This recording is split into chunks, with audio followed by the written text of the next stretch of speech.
ગોરવા વિસ્તારમાં રહેતી મહિલાની હત્યાનો ભેદ પોલીસે ઉકેલી કાઢ્યો હતો. ચોંકાવનારી બાબત સામે આવી હતી કે મોટી બહેન દ્વારા જ નાની બહેનની હત્યા કરાવી હતી. પોલીસે બંનેની ધરપકડ કરી છે.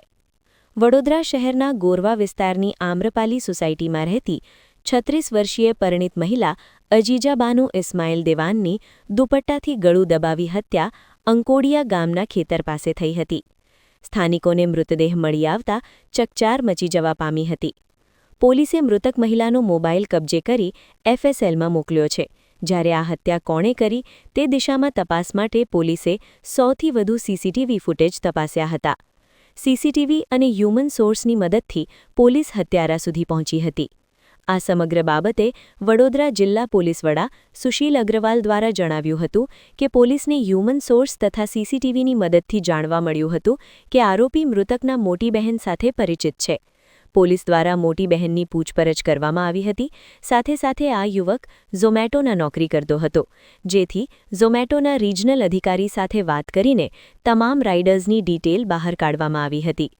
પૂછપરછ દરમિયાન સામે આવ્યું હતું કે હત્યા આરોપી રમીઝ રાજા શેખે જ કરી છે.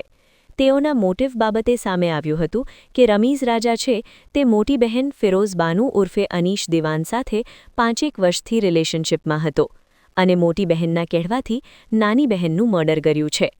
વધુ પૂછપરછમાં પોલીસને ડોક્યુમેન્ટ હાથ લાગ્યા છે, જેમાં ફિરોઝ બાનુ દેવાન તરફથી પોતાની બહેનની લાઇફ માટે લાઇફ ઇન્સ્યોરન્સની પોલિસી લેવામાં આવી હતી. 8મી નવેમ્બરના રોજ આ 40 લાખ રૂપિયાની લાઇફ ઇન્સ્યોરન્સની પોલિસી લેવામાં આવી હતી અને એ પછી પોતાના ઓળખીતા રમીઝ રાજાને વારંવાર પોતાની બહેનનું મર્ડર કરવા માટે દબાણ કરતી હતી.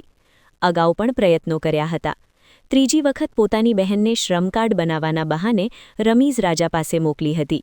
અંકોડિયા કેનાલના પાછળના અંધારાવાળા વિસ્તારમાં લઈ જઈ તેના દુપટ્ટાથી મહેરનું કૃત્ય કર્યું છે. સમગ્ર બાબતે પોલીસે બંને આરોપીઓની ધરપકડ કરી છે.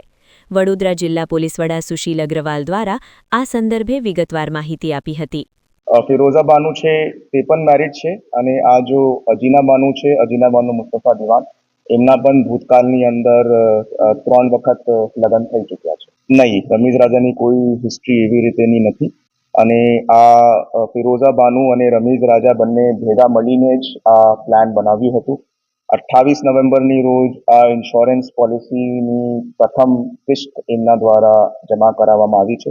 Police has also recovered those document અને આ જો ફિરોઝા બાનુ દિવાન છે એમના પોતાની સિસ્ટર સાથે ઘણા બધા ઝઘડાઓ દરરોજ થતા હતા.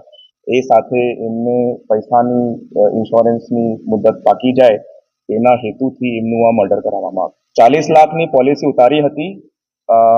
ખરેખર ઘર કંકાસનું રીઝન છે કે પૈસાનું લાલચ છે એ વેરીફાઈ કરવાનું ખરેખર મુશ્કેલ છે, કેમ કે એ બંને જ રીઝન સામે આવે છે. બટ પોલિસી જો છે તે 28 નવેમ્બરના રોજ જ કાઢવામાં આવી છે અને અત્યારે 10 દિનની અંદર જ એમની લાઈફ ઉપર આ જો છે મર્ડર કરવામાં આવ્યું છે.